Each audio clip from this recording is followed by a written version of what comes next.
Bonjour Hugo, comment ça va? Écoutez, ça aurait pu aller mieux avec une victoire, mais on va pas s'en plaindre. 1 question, tout d'abord, pour te présenter, à nos auditeurs, qui es-tu? Du coup, je m'appelle Hugo, beaucoup plus me connaissent sous le nom de Mushroom. Ça fait 5 ans que je suis, le scout attitré, pour Malherbe, pour Football Manager et à côté de ça, je fais des études, sur Caen tranquillement, rien de bien inquiétant, rien de bien foufou.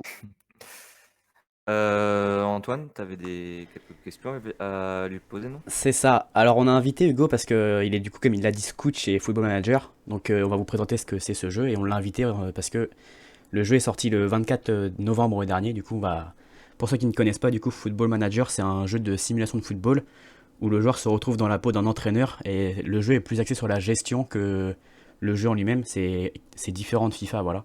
On ne contrôle pas les joueurs contrairement à FIFA. Le jeu possède une base de données assez énorme, notamment grâce aux scouts, comme Hugo du coup, qui partagent leurs informations avec le jeu. Euh, et du coup, voilà, donc Hugo, quel est ton rôle pour Football Manager aujourd'hui?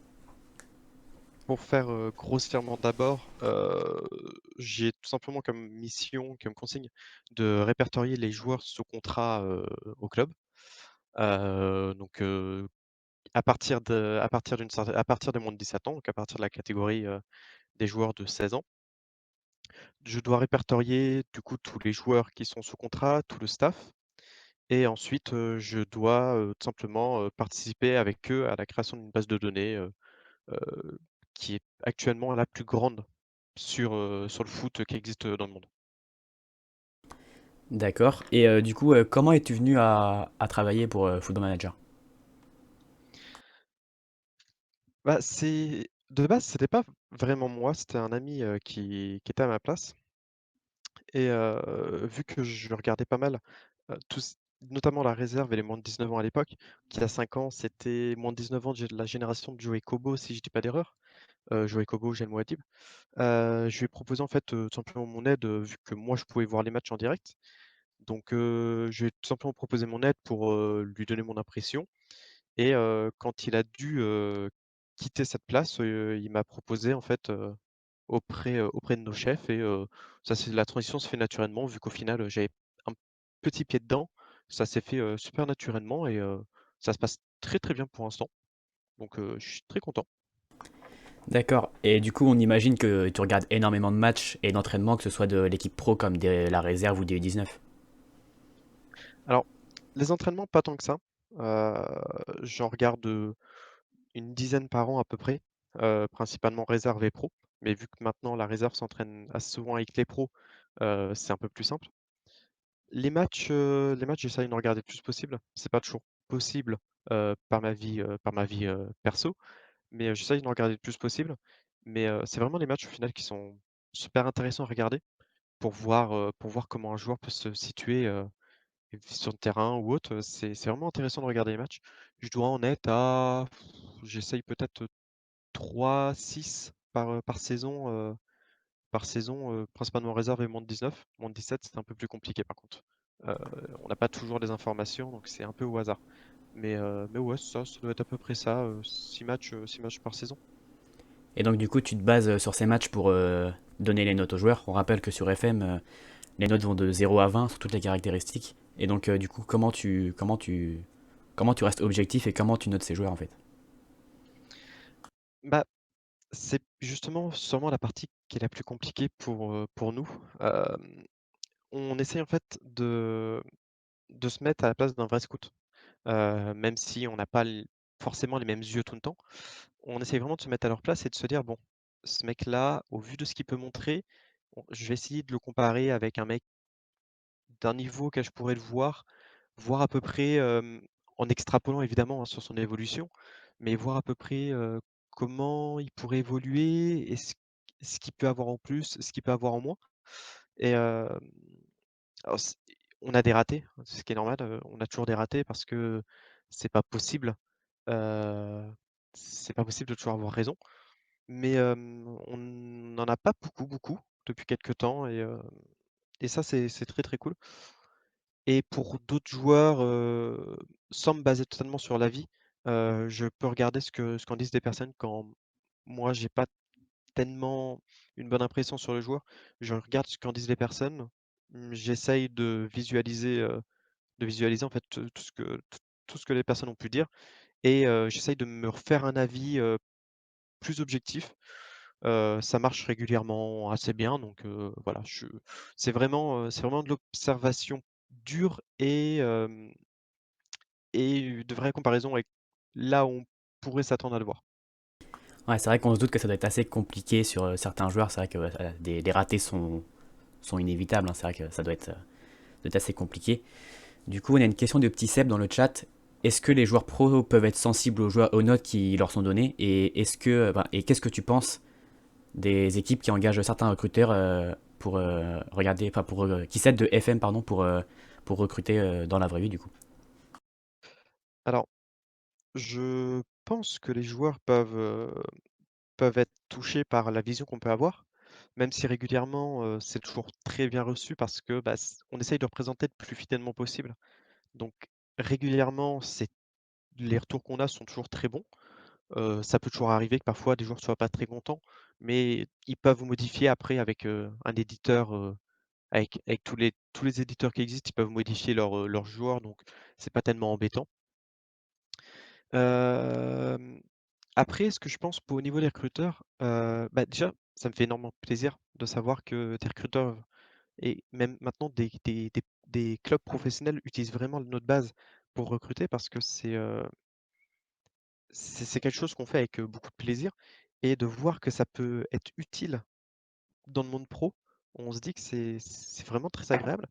Ça l'est encore plus quand, par exemple, c'est un joueur qu'on a vu nous-mêmes qui est recruté. Dans ces cas-là, voilà, c'est un plaisir immense, hein, et je pense qu'on est plusieurs à le ressentir et il y a quelque chose, que je vais rajouter en plus, c'est que depuis quelques années, ça doit faire peut-être 10 ans, c'est assez régulier enfin assez régulier. Il doit y en avoir 3 à peu près, scouts comme moi, ou anciens scouts, qui sont recrutés maintenant par, des clubs pro pour, comme scout ou, analyste vidéo, pour, apporter un œil nouveau sur les clubs et sur le recrutement, vu qu'on a une autre vision. C'est, ouais, voilà, je trouve que le fait que les 2 se rapprochent, c'est vraiment, très bien, nous, pour notre légitimité, heu, au niveau des au niveau de ce qu'on peut apporter et puis pour les clubs, c'est vrai qu'avoir une base de données comme la nôtre, ça peut être super utile et puis au final, elle est à portée de main, pour tout le monde, quoi. Vous achetez le jeu, et vous pouvez avoir une base de données de plus de 100 000 joueurs, c'est super, pour le prix, c'est incroyable. Ouais, il me semble que des clubs comme Toulouse, je crois, se servent du jeu pour leur recrutement sain, hein. Si je dis pas d'erreur, ouais, il y a Toulouse, il y a Nice qui a dû l'utiliser ou qui a dû utiliser le jeu. Après, il y a des clubs qui peuvent avoir des partenariats. Je sais que c'est souvent Watford qui est pris en exemple, si je dis pas d'erreur, Exact. dans tous les articles. Mais même à côté de ça, il y a des joueurs aussi qui utilisent le jeu pour découvrir leur nouveau club. Il y a Gomis quand il était parti à Swansea, qui a utilisé, euh, qui a beaucoup utilisé le jeu en fait pour découvrir ses partenaires. Et très récemment, il y avait eu un article justement sur un joueur de Metz, si je dis pas d'erreur, qui a aussi utilisé le jeu qui en parlait, hem, pour découvrir en fait à chaque fois ses coéquipiers.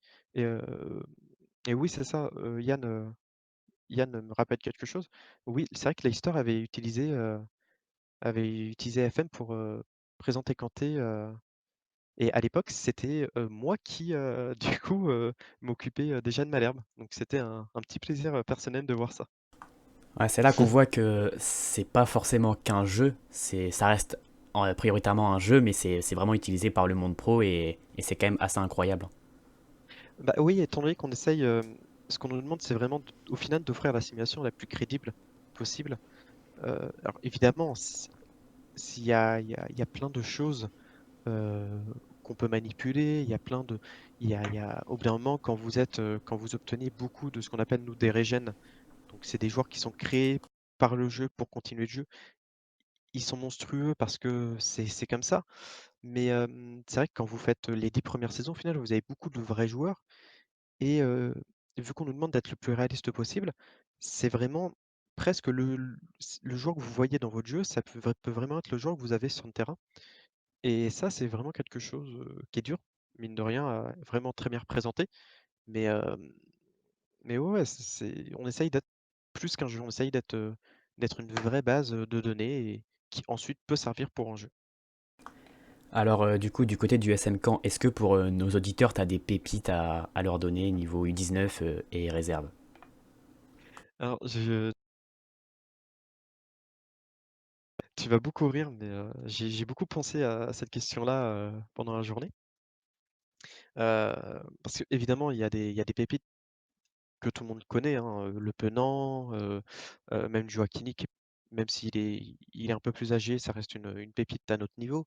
Ensona, ça c'est très connu. Mais il y a 3 joueurs pour moi qui m'ont fait de très, très, très grosses impressions. Il y a Esteban Pico, qui est le goon des moins de 19 ans. Bon, pas tellement besoin de le présenter. Si les gens suivent un peu Malherbe et l'équipe de France, les équipes de France de jeunes, parce qu'il a eu quelques sélections. Mais je- pour moi, c'est vraiment là actuellement le goal qui a plus de potentiel chez nous, devant Destiné Jopangui ou Marvin Golitin par exemple. Il a un style qui est assez particulier, mais il y a vraiment quelque chose chez lui qui respire le haut niveau. Et après, ces deux attaquants, Clarence Aoudor, qui est Bien sûr. l'attaquant maintenant des moins de 19 ans, et l'ancien des moins de 17 ans, j'ai pas vu d'attaquant aussi complet que lui chez nous depuis très longtemps. Même s'il a un petit peu de mal là en moins de 19, mais il a toujours eu besoin au final d'une année d'adaptation. Sa première année en moins de 17 était moyenne, sa deuxième était monstrueuse. Je me fais aucun souci sur lui pour son avenir. Sincèrement, je le vois sans problème en Ligue 1. Je vois pas comment il pourrait passer à côté, sauf une blessure, sauf de très très graves blessures, mais je vois pas comment il pourrait passer à côté d'une grande carrière pro. Et le dernier, et pour moi celui qui m'a vraiment le plus étonné, c'est Nassim Tlamkani, le meilleur buteur des moins de 17 ans. Encore une fois, on en parle beaucoup depuis cette année. Il est arrivé un peu dans l'anonymat quand même cet été, mais au final, quand il est arrivé, j'avais vraiment entendu parler de lui comme un ailier, voire un latéral. Et voir ce qu'il est capable de faire comme numéro 10, il m'a époustouflé. Il sait tout faire avec un ballon et je suis vraiment, je sais pas, je sais pas jusqu'où il peut aller parce que il pourrait aussi bien s'arrêter là tout de suite que partir très très haut et c'est vraiment ce genre de joueur qui me passionne à voir. Il est incroyable pour son âge, je trouve, incroyable. C'est vrai que ouais, c'est vrai que j'ai lancé une carrière avec Malherbe aussi cette saison et on a à peu près les mêmes pépites, hein. Jopangui, Esteban Pico, Mario Fortunato aussi, Clarence Agoudor, c'est vrai que à chaque fois ça ressort et c'est assez incroyable. Ah, c'est qu'au final, sans être, parce que on essaye toujours très bien de différencier crack pépites. Crack, c'est vrai qu'on va parler vraiment de crack quand c'est des joueurs qui sont d'un niveau supérieur à tout ce qu'on peut trouver en France. Pépite, pour moi, c'est plus vis-à-vis du club dans lequel il est. Mais c'est vrai que Tlemcani, par exemple, je, je- ça pourrait être un crack, comme juste une pépite. Je sais pas du tout où le classer, par exemple. Mais voilà, je suis quand même obligé un tout petit peu de parler de Le Penant. Le Penant, tout le monde l'a vu sur le peu de minutes qu'il a disputé en pro. Il y a quelque chose chez lui qui est absolument incroyable, qu'on ressent aussi un petit peu chez son petit frère Tom Le Penant. C'est pour ça que faut un peu surveiller là, le milieu des moins de 17 ans. Il est vraiment à surveiller. C'est très très très intéressant. Et encore une fois, c'est là qu'on voit que ton travail de scouting est quand même assez intéressant parce que le Penant, on l'avait déjà tous repéré dans les précédents FM. Je pense à FM 18 auquel j'ai joué. Il y avait déjà Johan Le Penant qui montrait le bout de son nez en réserve et tout de suite il a fait une carrière dans ma carrière par exemple, je prends mon exemple, il a tout de suite percé et il a tout de suite parti dans des plus gros clubs.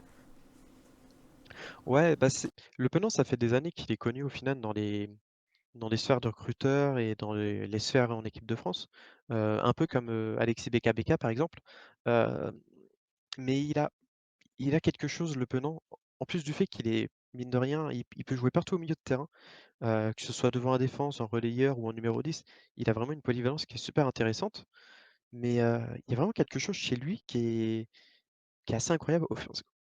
Si on regarde par exemple son parcours en équipe de France, la seule fois où il a pu être titulaire en équipe de France, c'était pendant la coupe du monde des moins de 17 ans, parce qu'il y avait un milieu qui était, physiquement incroyable et qui a roulé sur la compétition. Mais sinon, il a toujours été capable d'être titulaire juste techniquement face à des joueurs qui étaient absolument incroyables. Et quand je parlais par exemple de comparaison, heu, il était à ce moment-là, si je dis pas d'erreur, c'était, Adil Aouchiche qui était, titulaire en tant que numéro 10, en équipe de France. Et bah, il lui tenait la dragée haute, techniquement, alors que Aouchiche est vu vraiment comme un monstre en devenir. Et c'est vraiment sur ces matchs-là où je me dis que Le Penant, il y a un truc chez lui.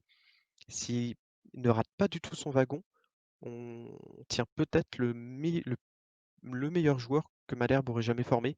Et je le dis très honnêtement devant Lemar, devant n'importe qui. Je pense vraiment que Le Penant peut devenir le meilleur joueur qu'on ait jamais formé. Eh ben écoute, en tout cas, on lui souhaite. Alors, prochaine Moi, j'ai question. Vas-y. j'ai une petite question. Non, mais vas-y, continue, je la poserai après. Vas-y, Antoine, je Alors t'en du prie. coup, on imagine que comme chaque supporter, t'as des chouchous. Est-ce que même malgré du coup ton rôle dans le jeu, est-ce que c'est pas un peu parfois trop dur? Est-ce que parfois t'es pas tenté d'augmenter les notes de tes chouchous parce que ça reste tes chouchous quand même? Non, non, non, non, non, je peux pas. Alors, Ouais, je me doute bien. je me le fais à côté, avec l'éditeur, d'avant-partie, où je retouche, parfois juste pour mon plaisir, en fait, même des choses qui sont pas vraiment réalistes, mais juste pour mon plaisir. Je me rajoute aussi, dans l'effectif parce que, voilà, je peux voilà, c'est vraiment des parties pour le fun. Mais, non, non, non, vu que je sais que je peux moi y toucher, pour mon plaisir, j'essaye de garder ce genre de petites choses, pour mes parties solo plutôt que de faire n'importe comment. Je Voilà, c'est pas trop dur parce que bon, même si c'est mes chouchous, j'essaye de rester assez objectif. Et il y a des jours que ça peut me faire chier, Louis Hervieux par exemple. Heu, J'adore ce mec, je le connais un tout petit peu, c'est quelqu'un d'incroyable, mais bon, je suis honnête sur lui. J'ai beau l'adorer, je le vois mal aller plus haut que la Ligue 2, mais ça m'empêche pas, par exemple, personnellement, quand je fais ma petite partie, de le retoucher, de lui rajouter un petit niveau. Voilà, c'est vraiment, je le fais vraiment pour mon plaisir, pas pour la base en elle-même. Parce que je peux pas me permettre vis-à-vis de beaucoup de choses, je pourrais pas, je me sentirais très, très mal de le faire. Et de niquer des contrats, de niquer des carrières, même si bon, je pense pas niquer vraiment des carrières ou des contrats, mais je me sentirais trop, trop mal de le faire. Oui, parce qu'on rappelle que du coup le jeu est entièrement personnalisable. On peut avant les parties modifier les notes des joueurs, rajouter des joueurs, enlever des joueurs. Voilà, donc au final, chaque joueur C'est ça, chaque joueur est libre de faire la partie qu'il veut, de créer la partie c'est qu'il ça, veut.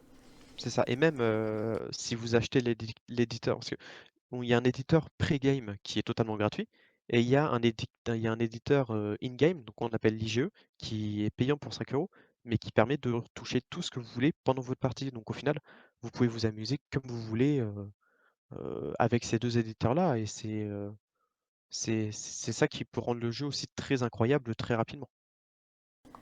Alors du coup, combien de temps ça peut te prendre dans l'année et enfin à quelle période déjà tu commences à faire pour mettons FM22, tu vas commencer quand?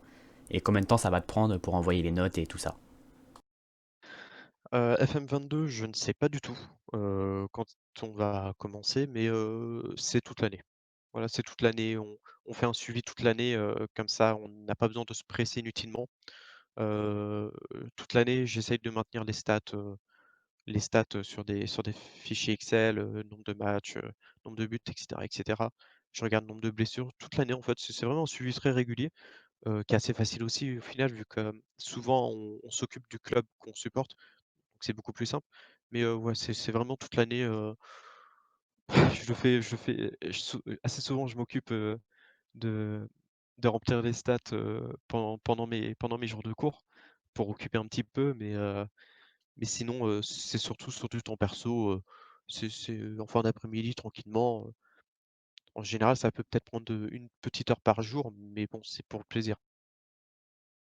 Ouais, voilà, c'est vrai que c'est par plaisir, vu que c'est le club que tu supportes, c'est plus facile que si c'était un club que tu connaissais à peine, etc. Donc oui, on imagine que c'est par pur plaisir du coup. Oui, c'est totalement par pur plaisir. On le fait vraiment tous par plaisir, hein. C'est parce qu'on aime le jeu, parce qu'on aime le réalisme, parce qu'on aime le club dont on s'occupe. Et c'est ce qui rend d'ailleurs la base de FM incroyable. C'est que des passionnés et on s'occupe de quelque chose qui nous passionne, d'un club qui nous passionne. Donc on essaye d'être vraiment le plus sincère possible dans la vision qu'on peut en rendre. Et du coup, est-ce que tu aurais des anecdotes à nous raconter, que ce soit sur, sur le jeu, ou alors quand tu donnes tes notes au jeu, etc. Est-ce que tu aurais des anecdotes sur ça à nous raconter? Des anecdotes sur le jeu. Oui, bah alors sur le jeu en lui-même, j'avais fait une partie assez incroyable sur FM 2000, FM 2019, si je dis pas d'erreur, où j'avais réussi au bout de 3 ans, si je dis pas d'erreur, à ramener Lemar, Kanté et j'ai un doute sur l'attaquant que j'avais ramené, mais voilà, je m'étais fait un milieu absolument incroyable avec Deminguet, Kanté, Lemar. C'était vraiment, c'était même plus qu'agréable. Je roulais sur la France sans aucun problème. J'avais fini par ramener Verratti aussi à Caen. C'est particulier, c'était très, très drôle. Mais non, en dehors de ça, pas beaucoup d'anecdotes. J'ai pu discuter avec quelques joueurs, au sujet, heu, au sujet de tout ça. Je crois que c'est la seule anecdote, que j'ai.